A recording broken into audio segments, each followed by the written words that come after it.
Right, I apologise for the lack of uploads recently.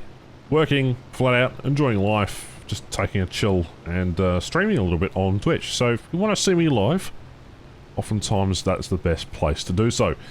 I know I've been sort of not focusing on doing any form of content at all. I think that's really important from a mental health point of view. Obviously, been struggling for the last few years and now actually having the ability to take a break, well, it's kind of killed this channel, I'll be honest.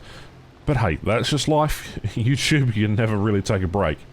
Anyway, today we're going to be talking about Ice and Fire, specifically the new update. We're also going to be talking about what I think is going to be coming for the 10th anniversary of happenings in November. It's currently the 23rd of October. We're a couple of weeks away from probably either a release or a Halloween event.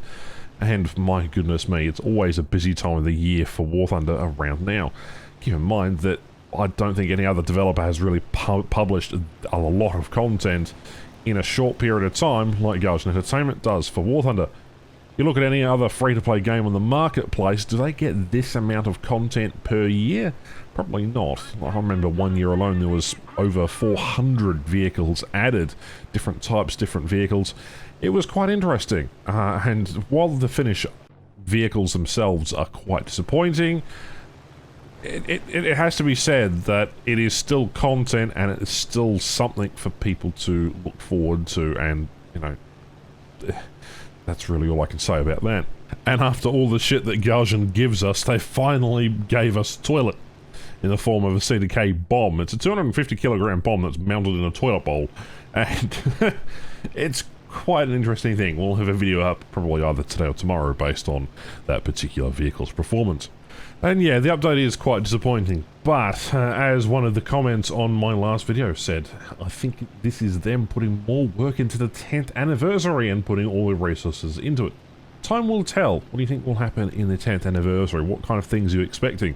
Apparently, from inside sources, it's going to be quite spicy. There are going to be vehicles that are returning that haven't been present for some time. Whatever that means. Does that mean Mouse? Does that mean King Tigers? Does that mean Coelians?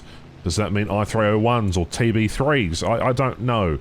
Could the list also include vehicles that people have no longer access to, for example? Or, I don't know, is there going to be some sort of event where you can have a chance to win a series of vehicles? Or is it going to be another Facebook quiz like they did back in that day? Who knows? Or is it going to be another crafting event? I certainly hope not. Essentially, what we have to work on is basically a 10th year anniversary birthday cake, and that was spotted in the game files a while ago. You know, it was a decoration piece that was added to the CDK about 2 weeks ago. And many people have said to me in comment sections across YouTube, Twitch, you know, it doesn't matter where, hey, they should focus on making an update where they only focus on fixes. Well, that's kind of what the It's Fixed series is all about. They've kind of addressed that already. They do a couple of videos or an article based on what they have fixed in this current 2-week quarter. I'm kind of interested to sort of explore that opinion further, but there'll probably be another piece for now. Essentially, you can't really do a whole bug fix and graphical fix or more optimization patch. It really wouldn't draw anyone's attention. People would probably skip over it, whereas the only way that you really gather people's attention is by hyping up a vehicle on the dev server, for example, the F14 on its initial release. So while it would be practical in order to have a decent stability or I don't know what they call it, an update with no new vehicles if mechanical, economical and technical improvements were made, it really probably would be an absolute resident sleeper update, and people would probably be angry that there wasn't any new content. Like, it swings at roundabouts. You can't please everybody, and nobody in the community can, agree on 10 things they want to change to the game. You know, I'd be fascinated to put, like, 100 content creators together, or the 50 most well-known content creators together, and streamers, and see if we can get a list of top 10 things, and all agree on those top 10 things. So that would be an interesting sort of topic. But again, you'd never get us to agree on everything. Everybody's different. There are so many different opinions here, and I guess that's what I like about the War Thunder community. It broadens your horizons just a little bit, and that's okay, because there are often times when you need a second opinion or a different idea. But because the community has ideas, that doesn't mean Ghost Entertainment is going to use those ideas. They're ultimately going to do the best that they think they can with the game. And for a game of this size, the player base has been utterly, like, continuing to grow. There is no shortage of players. Everyone goes, haha, dead game, Warthunder's dying. Yeah, it dies in between updates where there is a bit of a lull. There's usually about a month and a half period where it sort of just trickles off, but the player base has remained stable. It's around 80 to 90,000 on a given peak day, and on weekends you can see it up to 120,000. Hell, last month alone I think it was up to 175,000, which is the most I've ever seen. The last time they got up to those numbers was 125,000 back in, the closed beta of Tanks, and the servers were struggling quite considerably. But as a community, it's quite interesting to watch War Thunder's player base explode, obviously generate a bunch of viewership, and then retract like it doesn't exist 2 months later after an update has died down. I've always found the cycle of updates and content to be particularly interesting.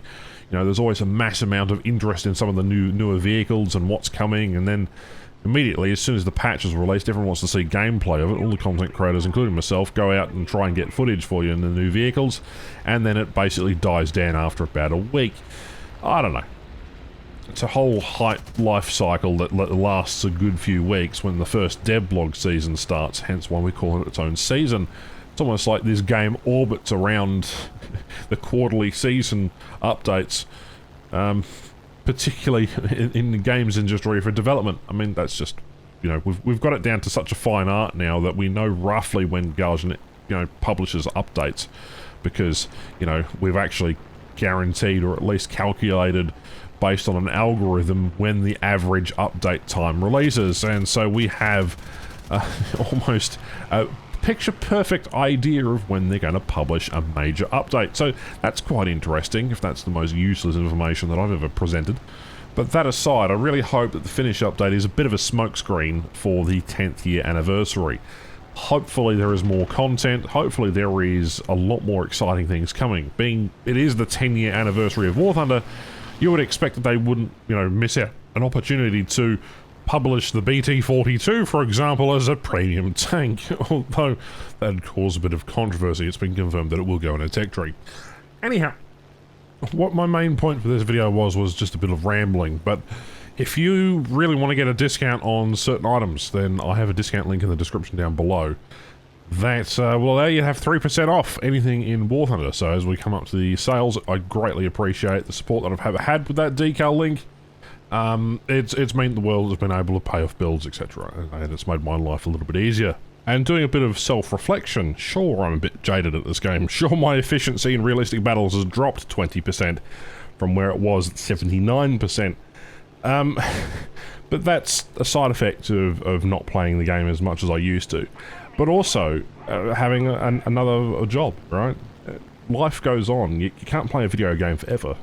My first goal was to unlock all the aircraft. I've now done all that. Most of the aircraft in this game perform relatively similar. They have minor differences between engine types, and they have different sort of mechanics. And it's more like playing the game to sort of figure out how the engine renders the physics of a particular airplane and how it doesn't. Because at the end of the day, you've probably got like 7,000 different aircraft to look at. And I haven't actually tallied the number of vehicles there are in terms of aviation, but you know, every update there is a trickle of more content. It's like, oh, this is cool, but it performs similarly to a vehicle we've already got. Or that vehicle is, you know, again, the uniqueness factor in vehicles that are added to War Thunder are getting extremely low now, unless it's a one-off wacky prototype. There isn't really much to talk about in terms of what it does better to overall another vehicle. That's a side issue. Self-reflection is something that I do quite a bit. It's a way of me coping with things that I've had to deal with. And I've realised that if it wasn't for the position of the YouTube channel, I'd probably be no longer here. Mental health obviously is a big part of this channel, and yeah, it is a struggle. Some days I don't want to get out of bed. Other days I don't want to really go to work either. But I keep going. You know, the constant grind in life doesn't get me down, and people seem to think that War Thunder is tied to my mental health. It is a little bit. But it's not nearly what you guys think. And the bigger part of that is more realizing that I had no support group, that I didn't really have a plan for where I was going. And I didn't really have any positive outlook on life. And that really contributed to the videos feeling a bit negative overall. And I do apologise for that, especially over the last few years. But honestly, I think that I've improved tenfold comparatively to where I was 5 years ago. It's just a matter of perspective, because, you know, being a former firefighter and dealing with a bunch of issues and domestic violence and so on and so forth isn't really the greatest thing for a positive outlook on life. And that also transcends into War Thunder. You know, we have this hope that War Thunder will always improve. We have this desire for the game to be wonderful and fantastic to each in our own ideas. You couldn't get 10 content creators together and have them have a list of 10 ideal things that they'd love to change and have everyone agree.